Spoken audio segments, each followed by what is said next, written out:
अब हम नेक्स्ट जो टॉपिक है वो पढ़ने वाले हैं कॉम्बिनेशन ऑफ कैपेसिटर। कॉम्बिनेशन के दो बेसिक टॉपिक है, एक तो होता है सीरीज कॉम्बिनेशन ऑफ कैपेसिटर्स और एक होता है पैरेलल कॉम्बिनेशन ऑफ कैपेसिटर। तो हमें इक्विवेलेंट कैपेसिटेंस के दो फॉर्मूले हैं जो कि सीरीज में और पैरेलल में क्या फॉर्मूले हैं वो हमें प्रूव करने हैं, उनको मैं आपको सिखा रहा हूँ। तो आपको ध्यान से सीखना है उसे। सबसे पहले हम पढ़ रहे हैं series combination. Series combination of capacitor. Series combination जो होता है उसमें जो कैपेसिटर्स होते हैं उनको एक दूसरे के एक से एक आगे से आगे सीरीज में जोड़ते हैं। जैसे आगे से आगे कोई चीज होती है, जैसे कोई मूवी की सीरीज चलती है, फर्स्ट मूवी आती है, वो खत्म होने के बाद में उसका नेक्स्ट सेकंड मूवी का आ जाती है सीरीज, फिर थर्ड आ जाती है, फिर फोर्थ हो जाती है। इसी तरह से अगर हम कैपेसिटर्स को कनेक्ट करें, ये एक फर्स्ट कैपेसिटर है C1, इसके आगे एक सेकंड कैपेसिटर हो गया C2, इसके आगे एक थर्ड कैपेसिटर हो गया C3। तो ये सारे कैपेसिटर एक दूसरे के साथ में सीरीज में जुड़े हुए हैं, इसलिए ये कॉम्बिनेशन जो होगा वो आपका सीरीज कॉम्बिनेशन कहलाएगा। ये कैपेसिटर का सिंबल है और इसका कैपेसिटेंस जो है वो C1 है, इसका कैपेसिटेंस C2 है, इसका कैपेसिटेंस C3 है। इसे एक V पोटेंशियल डिफरेंस की बैटरी से या सेल से हम जोड़ देते हैं। अब आप देखोगे कि ये जो प्लस से जुड़ी हुई प्लेट है ये C1 की इस प्लेट को पॉजिटिव बनाएगी और C3 ये माइनस से जुड़ी हुई प्लेट माइनस बन जाएगी। फिर आपको याद रखना है कि प्लस से आगे वाली माइनस हो जाएगी, ये आइसोलेटेड पार्ट होगा, इसलिए यहाँ पे प्लस आ जाएगा और यहाँ पे माइनस आएगा और इस तरह से चार्ज इंड्यूस हो जाएगा। चार्ज के मैकेनिज्म, कैसे चार्जिंग हुई है इसका मैकेनिज्म कभी पूछा नहीं जाता, इसलिए वो मैं आपको छुड़वा रहा हूँ इसके अंदर। उसको आपको तैयार करने की जरूरत नहीं है, तो वो कभी पूछा नहीं गया है। बस आप इतना ध्यान रखें, सीरीज में जो चार्ज होते हैं वो इक्वल होते हैं। इसके ऊपर स्टोर्ड चार्ज Q है, तो तीनों पर जो चार्ज स्टोर्ड होगा वो Q होगा। इन तीनों जो कैपेसिटर्स की जो प्लेट्स हैं इनके बीच में वोल्टेज का जो है डिफरेंस अलग अलग होगा। एक में V1 होगा, एक में V2 होगा, एक में V3 होगा। अब आपको क्या करना है, simply total voltage is equal to the sum of the three voltage V1 plus V2 plus V3 is equal to applied voltage. We know that V is equal to Q by C। तो V1 C1 capacitor पर लगा हुआ voltage है, तो इसको लिखेंगे Q by C1। V2 second capacitor की plates के बीच का पोटेंशियल डिफरेंस है, तो कैपेसिटर सेकेंड जो है उसकी कैपेसिटेंस C2 है, तो यहाँ पे Q बाई C2 रख देंगे और V3 में Q बाई C3 रख देंगे। दोनों तरफ Q कॉमन लेके कट कर लेंगे, तो 1/C इज इक्वल टू बन जाएगा 1/C1 plus 1/C2 plus 1/C3। अगर n कैपेसिटर्स हो तो n तक चलेगा। अब एक फॉर्मूला और सीख लो, अगर मान लो एग्जाम में केवल टू कैपेसिटर्स का क्वेश्चन हो तो कैसे करना है। मान लीजिए we have only 2 capacitors C1 और C2 सीरीज में जुड़े हुए हैं, तो हम डायरेक्टली इस फॉर्मूले को सॉल्व करके एक नया फॉर्मूला बना सकते हैं। वो कैसे बनाएंगे, 1/C इक्वलेंट जो आएगा वो आ जाएगा 1/C1 प्लस 1/C2। तो इसका एलसीएम ले लीजिए C1 C2, तो यहाँ आ जाएगा C2 प्लस C1। इसको इन्वर्ट कर दीजिए C1 C2 upon C1 plus C2। ये फॉर्मूला डायरेक्ट याद कर लीजिए। जब भी क्वेश्चन में 2 कैपेसिटर से रिलेटेड क्वेश्चन हो और उसका इक्विवेलेंट कैपेसिटेंस पूछा जाए तो आपको ये डायरेक्टली फॉर्मूला याद रखना है।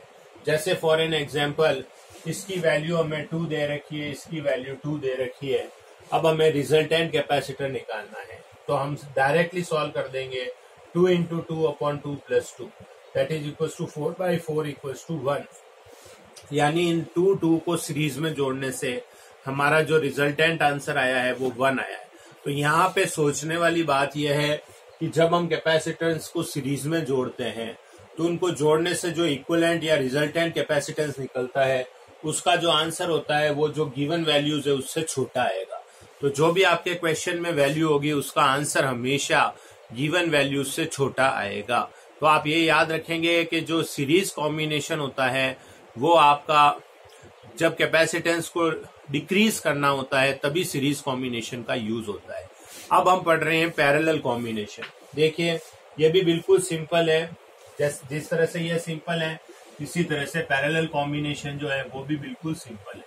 पैरेलल कॉम्बिनेशन में क्या होंगे कि आपको कैपेसिटर्स पैरेलल में जुड़े हुए दिखेंगे। तो पैरेलल कॉम्बिनेशन जो होता है वो इस तरह से होता है कि पैरेलल कॉम्बिनेशन में सब कैपेसिटेंस, जितने भी कैपेसिटेंस है, सबकी प्लेट्स के अक्रॉस वोल्टेज डिफरेंस सेम होता है। तो हम यहाँ पर ये फर्स्ट कैपेसिटर, ये सेकंड कैपेसिटर और ये थर्ड कैपेसिटर जोड़ लेते हैं। ये देखिए पैरेलल दिख रहे हैं, एक साथ में तीनों एक दूसरे के पैरेलल है। ये पैरेलल की एक साइड की जो प्लेट्स है इनको सबको आपस में कनेक्ट कर लो, दूसरी साइड की जो प्लेट्स है इनको आपस में कनेक्ट कर लो और इनको एक बैटरी के प्लस से और सेकंड वाली साइड की प्लेट्स को माइनस से जोड़ लो। ये तीनों की तीनों V वोल्ट से जुड़ी हुई है और ये तीनों की तीनों जीरो से जुड़ी हुई है। तो इन प्लेट्स के बीच में जो वोल्टेज डिफरेंस होगा वो V आएगा, क्योंकि ये तीनों V से जुड़ी हुई है, ये तीनों जीरो से जुड़ी हुई है, तो V minus zero voltage difference V आएगा। तो पैरेलल कॉम्बिनेशन बेसिकली वही कॉम्बिनेशन होता है जिसके अंदर कैपेसिटर की प्लेट्स के बीच में जो वोल्टेज डिफरेंस होता है वो जीरो होता है। ठीक है, इसके बाद में इनकी जो कैपेसिटेंस है वो डिफरेंट मान लेते हैं अपन। तो हम इनका जो कैपेसिटेंस है वो C1, C2, C3 मान लेते हैं। जिसका जैसा कैपेसिटेंस होगा वो उतना ज्यादा चार्ज को स्टोर करेगा। मान लीजिए C1 का चार्ज सबसे ज्यादा है क्योंकि इसका जो कैपेसिटेंस है वो ज्यादा है। तो जाहिर सी बात है इन सब पे जो चार्ज होगा वो डिफरेंट होगा। तो आप देखेंगे कि जो चार्ज होगा वो डिफरेंट होगा। एक पे Q1 होगा, दूसरे पे Q2 होगा, थर्ड पे Q3 हो जाएगा। तो पैरेलल कॉम्बिनेशन में चार्ज डिफरेंट होता है लेकिन वोल्टेज डिफरेंस जो होता है प्लेट्स के बीच का, वो वोल्टेज डिफरेंस जो होता है वो सेम होता है। अब आप ये सोच के देखिए कि ये बैटरी का पॉजिटिव टर्मिनल अगर Q चार्ज की सप्लाई करता है तो वो तीनों कैपेसिटर्स की प्लेट के ऊपर ही डिस्ट्रीब्यूट हुआ होगा। तो हम इक्वेशन लिख सकते हैं Q equals to Q1 plus Q2 plus Q3। अब Q की वैल्यू होती है CV। Q1 के लिए देखिए, Q1 की प्लेट्स के बीच में वोल्टेज डिफरेंस है V और कैपेसिटेंस है C1। तो यहाँ आ जाएगा C1V, C2V और C3V। इन तीनों में से V कॉमन ले लीजिए तो आपके पास में बचेगा, V कॉमन ले लिया, ब्रैकेट में बचेगा C1 plus C2 plus C3। तो ये कट हो जाएगा तो C की वैल्यू आ जाएगी C1 plus C2 plus C3। 2 capacitor हो तो C1 प्लस C2 हो जाएगा, N कैपेसिटर्स है तो वैल्यू बढ़ जाएगी। जब भी हमें कैपेसिटेंस को बढ़ाना हो तो हम जो है वो पैरेलल कॉम्बिनेशन का ही यूज करते हैं, ये हमें थोड़ा सा याद रखना है। और जब हमें कैपेसिटेंस को डिक्रीज करना हो तो हम उसके अंदर पैरेलल कॉम्बिनेशन का यूज कैपेसिटेंस को बढ़ाने में ही करते हैं और सीरीज कॉम्बिनेशन का यूज इक्विवेलेंट कैपेसिटेंस को कम करने में करते हैं, ये आपको याद रखना है।